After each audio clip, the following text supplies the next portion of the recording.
Friends 2026 की पहली national लोक अदालत 14 मार्च 2026 को लगाई जा रही है। अगर आपका कोई ट्रैफिक चालान का मैटर है, बिजली का मैटर है, पानी का बिल का डिस्प्यूट है, कोई भी आपका डिस्प्यूट है, चेक बाउंस का मैटर है, कोई लोन आपने लिया हुआ, क्रेडिट कार्ड का सेटलमेंट का डिस्प्यूट है, ऐसे सारे मैटर को आप इस नेशनल लोक अदालत में बहुत कम अमाउंट में सेटलमेंट कर सकते हैं। तो आज इसी के बारे में डिटेल में बात करते हैं, किस तरीके से यहाँ पे अपने मैटर को आप बहुत कम अमाउंट में सेटलमेंट कर सकते हैं, क्या प्रोसीजर उसके लिए अपनाया जाता है, किस तरीके से यहाँ पे टोकन लिया जाता है।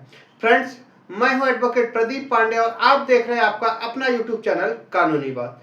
फ्रेंड्स, अगर आप हमारे चैनल पर पहली बार आए हैं, हमारे चैनल को जरूर सब्सक्राइब करें। आपको इसी तरीके से अपडेटेड इंफॉर्मेटिव वीडियोज मिलते रहेंगे। फ्रेंड्स, जैसा कि आपको पता है कि साल में 4 नेशनल लोक अदालत लगाई जाती है और ये 2026 में जो पहली नेशनल लोक अदालत लगाई जा रही है 14 मार्च 2026 को लगाई जा रही है, जो कि पूरे देश में लगाई जाएगी। ये जो नेशनल लोक अदालत है पूरे देश में लगाई जाती है, लेकिन कोई स्पेशल लोक अदालत या ट्रैफिक लोक अदालत होता है तो स्टेट वाइज, डिस्ट्रिक्ट वाइज उसका अलग से स्पेशल नोटिफिकेशन जारी किया जाता है। हाल फिलहाल ये 14 मार्च 2026 को लोक अदालत लगाई जा रही है, नेशनल लोक अदालत है जो कि पूरे भारत में लगाई जाएगी।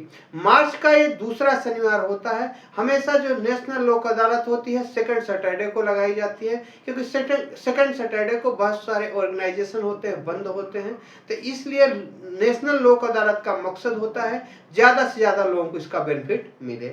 अब बात करते हैं यहाँ पे कौन कौन से मैटर सेटलमेंट किए जा सकते हैं। तो फ्रेंड्स, यहाँ पे आपके जितने भी चालान के मैटर है, मान लीजिए आपका जो ट्रांसपोर्ट डिपार्टमेंट का चालान है, ट्रैफिक डिपार्टमेंट का चालान है, इस तरीके से कोई चालान है तो उनका सेटलमेंट यहाँ पे किया जा सकता है, वो भी काफी कम अमाउंट में। इसके अलावा आपका कोई बिजली कंपनी का कोई डिस्प्यूट है, या फिर आपका मान लीजिए टेलीफोन कंपनी का कोई डिस्प्यूट है, आपका कोई गैस कनेक्शन है उसका कोई डिस्प्यूट है, तो इस तरीके से भी मैटर यहाँ पे सेटलमेंट किए जाते हैं। ये जो लोक अदालत लगाई जाएगी ये डिस्ट्रिक्ट कोर्ट में भी लगाई जाती है, इसके अलावा जो है कंज्यूमर फोरम में भी लगाई जाती है, डीआरटी में भी लगाई जाती है। तो अगर आपका कोई मैटर है डिस्ट्रिक्ट कोर्ट में पेंडिंग है, कंज्यूमर फोरम में पेंडिंग है, डीआरटी में पेंडिंग है, या फिर किसी ट्रिब्यूनल में पेंडिंग है, तो आप यहाँ पे आप अपने मैटर को सेटलमेंट कर सकते हैं। अब बात करते हैं इसके लिए क्या प्रोसीजर अपनाया जाएगा। फ्रेंड्स, मान लीजिए कि अगर आपका कोई मैटर है, कोई लोन का रिकवरी का मैटर चल रहा है, रेगुलर कोर्ट में मैटर है, तो उसको आप लोक अदालत में ट्रांसफर करा सकते हैं। कोर्ट में आप एप्लीकेशन फाइल कर सकते हैं कि मुझे अपना मैटर लोक अदालत में सेटलमेंट करना है। दोनों पार्टीज की सहमति के बाद मैटर आपका लोक अदालत में ट्रांसफर कर दिया जाएगा। इसके अलावा अगर आपका मैटर नहीं भी चल रहा है, आपके पास कोई लोक अदालत का अगर नोटिस आया हुआ है, तो भी आप अपने मैटर को लोक अदालत में सेटलमेंट कर सकते हैं। ध्यान रखें कि अगर आपके पास नोटिस नहीं आया है, आपका कोई मैटर नहीं चल रहा है जिसको आपने ट्रांसफर नहीं किया है, तो आपका कोई इस तरीके से मैटर लोक अदालत में सेटलमेंट नहीं किया जाता है। अगर आपका लोन का मैटर, कोई रिकवरी का मैटर, क्रेडिट कार्ड का मैटर चल रहा है तो।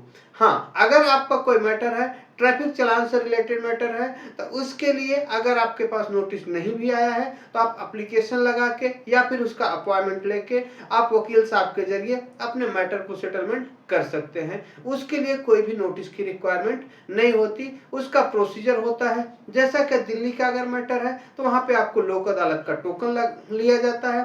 इसके अलावा अदर राज्यों में, कई राज्यों में एप्लीकेशन पहले से लगाई जाती है, कई राज्यों में आप सेम डे अपने चालान की कॉपी ले जाके भी अपने मैटर को सेटलमेंट कर सकते हैं। एक बहुत बड़ा सवाल हमसे पूछा जाता रहता है कि मान लीजिए हमारा कोई लोन है, क्रेडिट कार्ड है जिसके आउटस्टैंडिंग है, हम पे नहीं कर पा रहे हैं, तो क्या लोक अदालत में जाके माफ हो जाएगा? तो फ्रेंड्स, इस तरीके से कोई भी लोन या कोई भी क्रेडिट कार्ड सीधे तौर पे माफ नहीं होता या कम नहीं होता है। अगर आपका कोई मैटर है जो कि रेगुलर कोर्ट में चल रहा है, या फिर कोई आपका चेक बाउंस का मैटर है वहां पे रेगुलर कोर्ट में चल रहा है, तो दोनों पार्टीज की सहमति के बाद ये मैटर लोक अदालत में ट्रांसफर किया जाता है। और लोक अदालत में कितना अमाउंट कम होगा ये लोक अदालत तय नहीं करेगी, बल्कि दोनों पार्टीज तय करेगी। दोनों पार्टीज अगर आपसी सहमति से कोई अमाउंट डिसाइड कर लेंगी तो लोक अदालत में उसका ऑर्डर कर दिया जाएगा। लेकिन लोक अदालत में न ही किसी बैंक फाइनेंस कंपनीज को, न ही किसी ग्राहक को इस तरीके से प्रेशराइज नहीं किया जाता है। तो आपकी अपनी इच्छा है, बैंक की अपनी इच्छा है कि कितना अमाउंट कम करना चाहती है। लेकिन इस तरीके से ऐसा नहीं है कि आपका कोई क्रेडिट कार्ड है या लोन है तो आप एक अपॉइंटमेंट लेके वहां पे जाके अपना माफ करा सकते हैं। ऐसा कोई भी प्रोसीजर नहीं होता है। अगर इस तरीके से आपने कहीं इंफॉर्मेशन पढ़ी है तो बिल्कुल गलत इंफॉर्मेशन पढ़ी है, कोई आपने वीडियो देखा है तो बिल्कुल गलत वीडियो देखा हुआ है। तो ध्यान रखें कि इस तरीके से मैटर लोक अदालत में सेटलमेंट नहीं होते हैं। फ्रेंड्स, अगर आपका कोई ट्रैफिक चालान है जिसको दिल्ली पुलिस ने काटा है, उसको सेटलमेंट करने के लिए टोकन की रिक्वायरमेंट होती है।